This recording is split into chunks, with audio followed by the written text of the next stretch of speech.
दोस्तों, एक समय था जब हिंदू धर्म का प्रभाव काफी तेजी से बढ़ रहा था।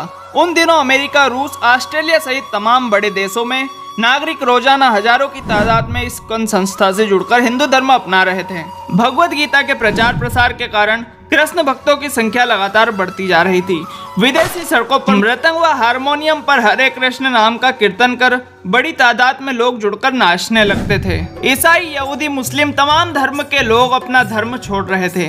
यह सब देखकर कट्टरपंथियों के सीने में सुई चुभने लगी।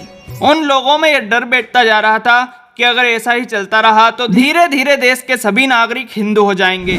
परंतु समस्या यह थी कि अगर इस्कॉन को रोका जाए तो कैसे रोका जाए। और आखिरकार पोलैंड की राजधानी वॉर्सो में एक शख्स से यह सब सहा नहीं गया और अंत में उसने स्वयं भगवान श्री कृष्ण पर आरोप लगाते हुए इस्कॉन पर केस फाइल कर दिया। मामला कोर्ट में पहुंचा और जैसे कि हर केस में होता है, प्रतिवादी पक्ष को भी कोर्ट में हाजिर होने के लिए संबंध भेजे जाते हैं। वैसे ही इस्कॉन को भी संबंध भेजे गए और एक निश्चित दिन कोर्ट में उपस्थिति हुई। फिर हुआ कुछ ऐसा कि वादी पक्ष ने कोर्ट में मांग करते हुए बोला कि पोलैंड में इस्कॉन को बैन कर दिया जाए, क्योंकि इस्कॉन के अनुयायी उस श्री कृष्ण का गुणगान करते हैं जिसका चरित्र ठीक नहीं था।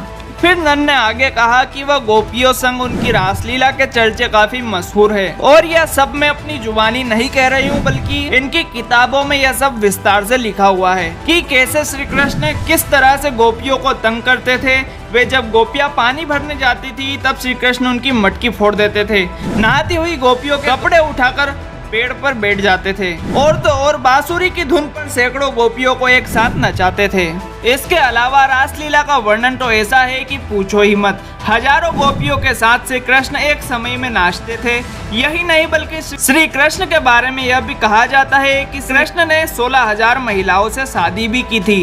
इसलिए अदालत से अनुरोध है कि पोलैंड में इस्कॉन को बैन कर दिया जाए, क्योंकि जिसका भगवान ही चरित्रहीन है उसके अनुयायी इस देश में बढ़ गए तो हर तरफ अराजकता फैल जाएगी और हर तरफ ही अश्लीलता नजर आएगी। नन का आरोप सुनने के बाद अदालत ने इस्कॉन को अपना पक्ष रखने के लिए कहा। तब इस्कॉन संस्था के एक विद्वान ने अदालत में विनती करते हुए कहा कि माय लॉर्ड, मैं आपसे ज्यादा कुछ नहीं कह रहा हूँ, बस आप इस नन से शपथ दोहराने के लिए कहें जो शपथ इन्होंने नन बनते समय ली थी।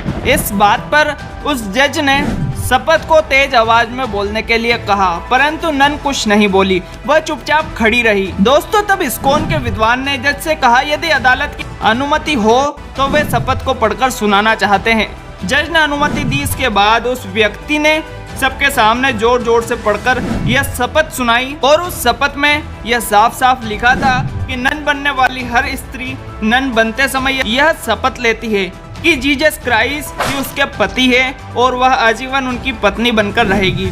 फिर उसने आगे कहा कि मी लॉर्ड, इस तरह से देखा जाए तो पूरी दुनिया में 10 करोड़ से अधिक नन जो कि जीसस क्राइस्ट की विवाहित पत्नी हैं। और जहां तक कि श्री कृष्ण की 16,000 पत्नियों की बात है तो इसके विषय में इतिहास है कि भौमसुर नामक असुर ने अमर होने के लिए 16,000 कन्याओं को बलि हेतु बंदी बनाया था। भगवान श्री कृष्ण ने भौमासुर का वध करके उन सभी 16,000 कन्याओं को आजाद करवाया और समाज में उन कन्याओं का तिरस्कार ना हो, इस कारण उन 16,000 कन्याओं ने भगवान श्री कृष्ण को अपने पति के रूप में स्वीकार कर लिया और भगवान श्री कृष्ण ने उनके सम्मान के लिए उनसे विवाह किया। और ऐसे में कोर्ट तय करे कि श्री कृष्ण और जीसस क्राइस्ट दोनों में से किसका चरित्र ठीक नहीं था।